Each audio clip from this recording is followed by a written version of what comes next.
Assalamualaikum warahmatullahi wabarakatuh. Saya ucapkan kepada Dr. Zulkifli dan semua yang sedang menonton. Kami dari kumpulan 5 dan pada hari ini kami akan membentangkan tentang pendaftaran urus niaga.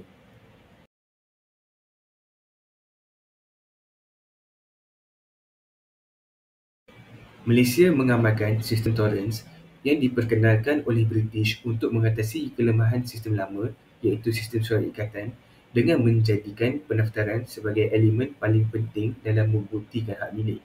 Sistem ini berteraskan dua prinsip kembar iaitu prinsip cermin yang bermaksud daftar hak milik menunjukkan segala maklumat penting tanah dengan tepat dan prinsip tabir yang bermaksud pihak terlibat hanya perlu bergantung pada daftar itu tanpa perlu menyiasat sejarah tanah di sebalik tabir tersebut.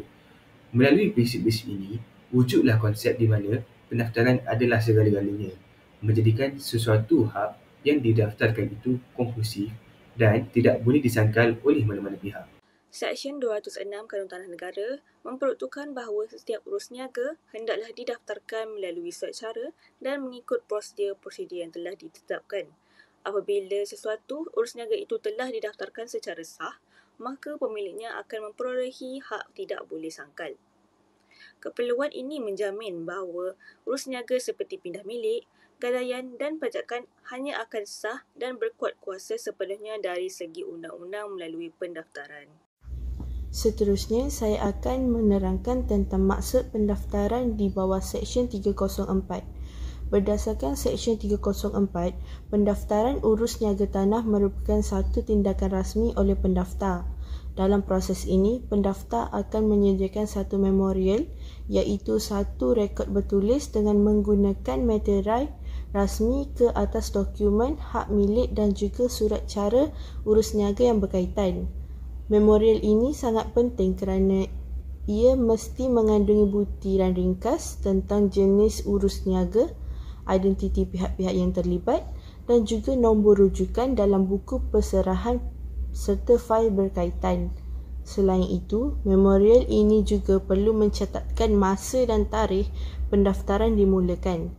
Tarikh inilah yang akan menentukan bila hak milik tersebut mula berkuat kuasa secara rasmi. Saya Naziratul Ain binti Zulkifli, nombor matriks A2000794 akan membentangkan prosedur pendaftaran. Sebelum sesuatu urus niaga didaftarkan oleh pihak pendaftar, beberapa prosedur dan formaliti perlu dipenuhi seperti berikut. Pertama, Seksyen 207 menetapkan bahawa surat cara yang digunakan adalah borang-borang standard seperti yang terdapat pada jadual 1 KTM. Seterusnya, Seksyen 208 menetapkan bahawa setiap surat cara tersebut mengandungi maklumat-maklumat asas seperti nama penuh, alamat, pekerjaan dan taraf perkahwinan.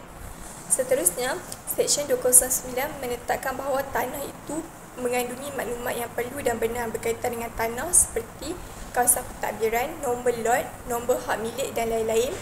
Dan Seksyen 210 menetapkan keperluan surat cara itu ditandatangani dan dimeterai oleh saksi yang berkelayakan. Saya Fatimah Nur Maisarah binti Harun A200351 akan sambung untuk prosedur pendaftaran. Okey, Seksyen 211 menetapkan bahawa setiap surat cara hendaklah ditandatangani dan dimeterai oleh saksi yang berkelayakan. Ini bagi memastikan kesahihan serta keaslian dokumen yang disediakan. Seterusnya, Seksyen 293 yang menyatakan bahawa bayaran pendaftaran mesti dijelaskan pada waktu penghantaran. Ini bermaksud setiap dokumen yang ingin didaftarkan perlu disertakan dengan bayaran yang telah ditetapkan bagi melengkapkan proses pendaftaran. Manakala Seksyen 294 menetapkan dua perkara penting. Yang pertama, surat cara tersebut perlu distemkan mengikut Ordinans Stem 1949 bagi mengesahkan bahawa cukai stem telah dijelaskan. Yang kedua, borang tersebut hendaklah dihantar bersama-sama dokumen sokongan lain yang diperlukan untuk tujuan semakan dan kelulusan. Akhir sekali, Seksyen 292 yang memperuntukkan bahawa dokumen tersebut hendaklah diserahkan di pejabat tanah atau pejabat pendaftaran bergantung kepada jenis urus niaga. Waktu penyerahan juga akan direkodkan oleh pendaftar sebagai bukti rasmi penerimaan. Kesimpulannya, setiap seksyen ini memainkan peranan penting dalam memastikan proses pendaftaran dokumen tanah yang dijalankan secara teratur, sah dan mengikut perundangan yang ditetapkan. Assalamualaikum dan salam sejahtera. Saya Aisyah Mimi binti Zamri, nombor matrik A2000510. Kemudian saya akan terangkan tentang tindakan dan tanggungjawab pendaftar dalam proses pendaftaran urus niaga. Pertama, di bawah Seksyen 295, pendaftar perlu menyenegara buku perserahan iaitu rekod semua dokumen yang diserahkan untuk urusan pendaftaran. Seterusnya, mengikut Seksyen 292, 300 dan 304-1, pendaftar mesti mencatat tarikh dan masa penerimaan borang kerana masa ini akan dianggap sebagai waktu pendaftaran rasmi.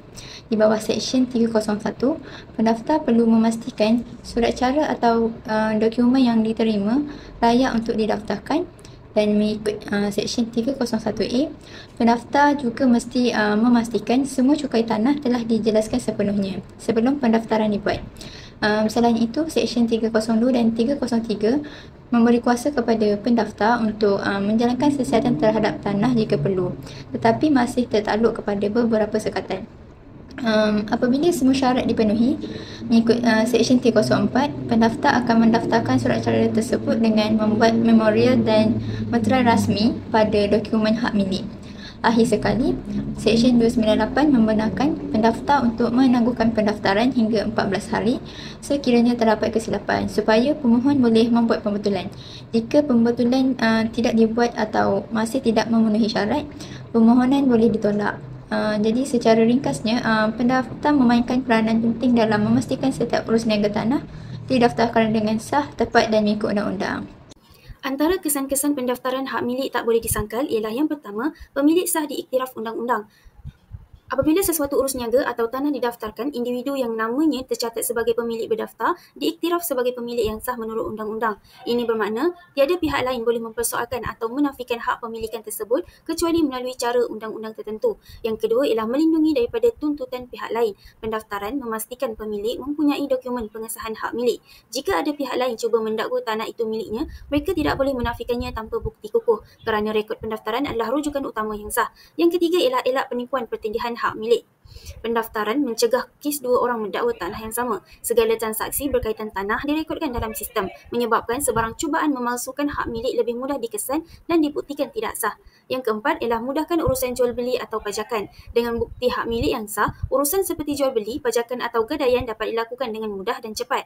Pembeli juga lebih yakin kerana hak milik tersebut dilindungi oleh undang-undang. Dan yang terakhir ialah jaminan kepastian dan keselamatan hak. Pendaftaran memberikan kepastian hak atau security of title, iaitu pemilik tidak takut akan kehilangan haknya secara tiba-tiba kerana undang-undang memberikan jaminan bahawa pemilik berdaftar kekal sebagai pemilik sehingga berlaku pindah milik secara sah. Seterusnya, konsep hak milik tak boleh sangkal. Indefeasibility of title. Hak milik tak boleh disangkal bermaksud hak dan kepentingan yang didaftarkan boleh dijamin oleh undang-undang dan pada asasnya tidak lagi boleh dicabar, disangkal atau dihilangkan oleh mana-mana pihak. Ini dikukuhkan oleh Seksyen 89 yang menyatakan dokumen hak milik adalah keterangan muktamad yang berkaitan dengan hak, syarat dan sekatan kepentingan tanah. Seksyen 341 pula menjamin bahawa hak milik berdaftar tidak boleh dicabar oleh pemilikan bertentangan, adverse possession, walau seberapa lama pun seseorang itu menduduki tanah tersebut secara haram. Walaupun sistem tolerance menjadikan pendaftaran sebagai bukti muktamad, prinsip ini tidaklah mutlak. Masih terdapat ruang untuk mencabar hak milik demi keadilan melalui 4 kategori pengecualian. Yang pertama, pengecualian berasaskan statut yang dinyatakan jelas dalam Kanun Tanah Negara, khususnya di bawah Seksyen 340.2. Kedua, pengecualian ekuiti yang di mana mahkamah masih mengiktiraf hak keadilan yang timbul daripada kontrak yang sah walaupun ia belum sempat didaftarkan. Ketiga, pengecualian berasaskan adat dan undang-undang Islam. KTN mengiktiraf bahawa undang-undang tanah tidak boleh mengenepikan terus pemegangan adat yang telah lama wujud. Dan yang terakhir sekali, yang keempat, pengecualian kuasa pihak berkuasa negeri di mana hak individu masih tertakluk kepada kuasa kerajaan negeri untuk mengambil balik tanah demi kepentingan awam.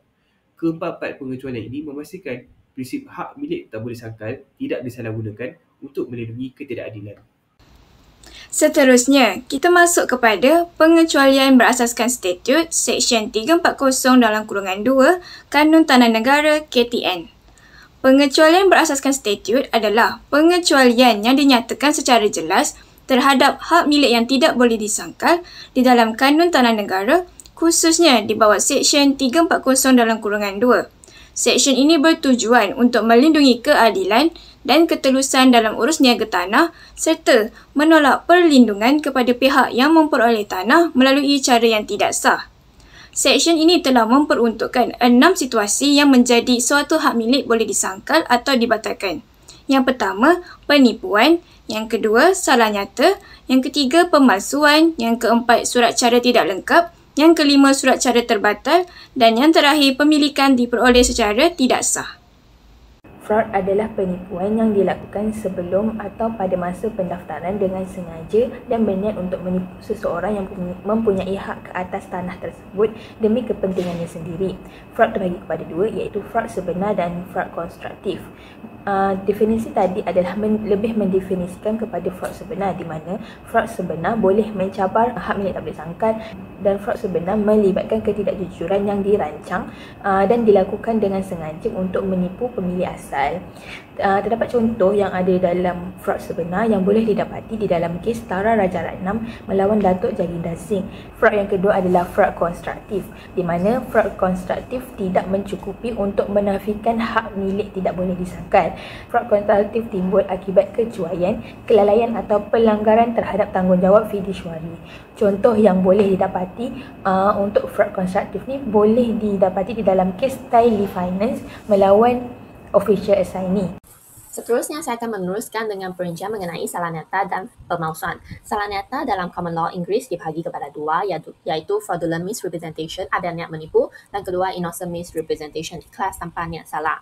Kedua-dua ini dalam common law Inggeris akan dibatalkan kontrak, tetapi dalam kanun tanah negara, hanya salah nyata yang berunsur penipuan sahaja akan diterima. Maksudnya, kalau seseorang tersilap tanpa niat menipu, kontrak itu tetap sah. Tetapi kalau dia memang menipu, barulah boleh dibatalkan. Untuk bahagian pemalsuan bermaksud seseorang memalsukan dokumen rasmi seperti surat gadaian atau tanda tangan. Contohnya dalam kes Ong Lok Choi, seorang peguam palsukan dokumen dan gadaikan tanah orang lain. Mahkamah kata gadaian itu tidak sah sebab ada isu penipuan. Jadi mana-mana urus niaga yang palsu boleh dibatalkan kontrak dan orang yang buat salah itu akan dikenakan tindakan undang-undang. Itu sahaja daripada saya. Seterusnya, surat cara tidak lengkap, tidak sah dan pemilikan tidak sempurna. Surat cara tidak lengkap merupakan surat cara yang tidak mematuhi prosedur yang ditetapkan oleh kanun tanah negara. Sebagai contoh, surat cara yang tidak disertai dengan tanda tangan yang sempurna dan tidak ada penyaksian. Surat cara tidak sah pula merupakan surat cara yang tidak boleh berkuat kuasa. Contohnya, jika terdapat sekatan kepentingan, larangan atau halangan oleh mana-mana peruntukan undang-undang seperti enakmen Tanah Rizab Melayu. Contohnya, surat cara yang dilakukan oleh kanak-kanak. Hal ini bertentangan dengan Seksyen 42(2) dan 43 Kanun Tanah Negara serta Seksyen 12 Akta Kontrak 1950 yang melarang urus niaga oleh kanak-kanak, iaitu mereka yang pada umur 18 tahun ke bawah. Contohnya dalam kes Tan Hee Juan lawan The Boon pada tahun 1934. Defendant didapati telah melakukan 2 urus niaga pindah milik ketika dalam umur kanak-kanak. Hal ini menyebabkan mahkamah memutuskan bahawa surat cara itu adalah batal. Pemilikan tidak sah pula bermaksud pempunyaan seseorang itu diperolehi secara tidak sah oleh kerana halangan undang-undang, seperti apabila ia bercanggah dengan undang-undang berkaitan Tanah Rizab Melayu. Ia juga termasuk urus niaga yang bertentangan dengan sekatan kepentingan dan halangan urus niaga seperti caveat dan perintah larangan. Saya Nur Atila binti Muhammad Solah, A20118 ingin menjelaskan pengecualian berasaskan ekuiti. Pengecualian berasaskan ekuiti ini merupakan salah satu bentuk pengecualian terhadap prinsip hak milik yang tak boleh disangkal dalam sistem Torrens. Walaupun pendaftaran tanah sangat penting di bawah Kanun Tanah Negara KTN, Undang-Undang Malaysia masih mengiktirafkan hak dan kepentingan ekuiti yang timbul daripada kontrak. Menurut Seksyen 2063 KTN, kewajipan pendaftaran tidak menjelaskan kesahihan kontrak urus niaga tanah. Okey, maksudnya walaupun sesuatu urus niaga tanah belum didaftar, kontrak tersebut tetap sah dan berkuat kuasa dari sudut undang-undang kontrak. Hak berasaskan ekuiti ini boleh dituntut melalui beberapa pentutukan lain seperti 3, iaitu Akta Kontrak 1950-an, Akta Relief Spesifik 1950-an dan Peraturan Mahkamah Tinggi 1980-an.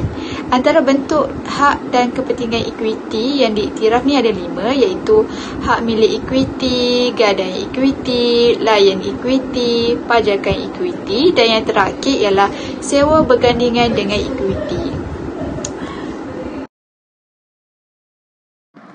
Seterusnya, pengecualian undang-undang Islam atau adat harta sepencarian. Harta sepencarian ini berasal daripada adat Temenggung dan diiktiraf dalam Undang-Undang Kekeluargaan Islam. Ia merujuk kepada harta yang diperoleh oleh suami atau isteri sepanjang tempoh perkahwinan dan akan dibahagi selepas perceraian. Prinsip ini juga diiktiraf sebagai pengecualian kepada hak milik tak boleh sangkal di bawah Seksyen 340 Kanun Tanah Negara. Selain itu, isteri tetap berhak walaupun tidak bekerja kerana sumbangan tidak langsung seperti menjaga rumah tangga dan memberi sokongan moral turut diambil kira. Seksyen 41 Kanun Tanah Negara pula menegaskan bahawa undang-undang tanah tidak menjejaskan undang-undang Islam dan adat yang sedang berkuat kuasa. Seterusnya contoh kes mahkamah sepencarian iaitu kes Robert lawan Umi Kalsum pada tahun 1966. Isu yang perlu diputuskan oleh mahkamah ialah sama ada seorang suami yang telah bercerai dengan isterinya berhak menuntut 1/2 harta ta'alih iaitu rumah yang telah dibeli oleh mereka berdua dengan wang yang dikumpul bersama. Dalam kes Robert alias Kamaruzzaman melawan Umi Kalsum, pasangan suami isteri telah membeli sebuah rumah berharga RM50,000 dengan sumbangan suami sebanyak RM40,000 dan isteri hanya RM10,000, tetapi didaftarkan atas nama isteri sahaja. Oleh itu, apabila mereka bercerai, mahkamah telah menggunakan prinsip harta sepencarian untuk mengarahkan agar rumah tersebut dibahagi 2, sekaligus mengenetepikan pendaftaran asal yang hanya atas nama isteri sahaja. Kita akan pergi kepada pengecualian terhadap ketidakbolehsangkalan hak milik di bawah undang-undang Islam ataupun adat iaitu wakaf. Wakaf daripada segi bahasa bermaksud menahan ataupun berhenti. Daripada segi syarat pula ialah harta yang diperuntukkan untuk manfaat umat di mana hak miliknya adalah ditahan. Di bawah Seksyen 4 Seksyen 2E, Kanun Tanah Negara memperuntukkan bahawa Undang-Undang Kanun Tanah Negara tidak terpakai kepada wakaf dan baitul mal kerana ia diuruskan mengikut Undang-Undang Islam. Di dalam kes G. Retana Sami melawan Majlis Agama Islam Pulau Pinang, mahkamah memutuskan bahawa tanah wakaf tidak boleh dijual beli dan sebarang pemindahan hak milik ke atas tanah wakaf adalah tidak sah kerana selaras dengan enakmen Pentadbiran Agama Islam Pulau Pinang. Seterusnya, kita akan pergi kepada pengecualian seterusnya. Seterusnya, saya akan terangkan tentang pengecualian berasaskan kuasa pihak berkuasa negeri ataupun PBN. Maksudnya, walaupun hak milik tanah kita biasanya tak boleh disangkal, tapi dia masih tertakluk kepada kuasa kerajaan negeri.